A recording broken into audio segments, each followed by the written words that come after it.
Er wordt jeepnaaitocht op het Iepen Fries kampioenschap Friesk Damien. Maar een opvallend soort internationale spelers, want de sport zit in de lift. In chess, I'm playing professionally almost 39 years, but in Frisian, okay, it's quite new for me.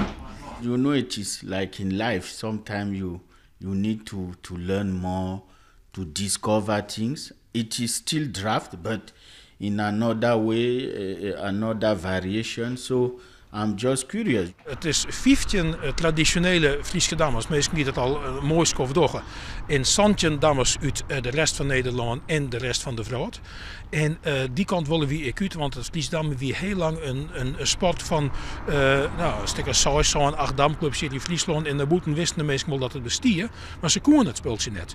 Het toernooi wordt spelen op 2 tolships in de haven van Frencher. En daar kan het goed koud wezen. I played before 2 times here. It wasn't so cold, but now it's really cold. It's really freezing. It's unbelievable.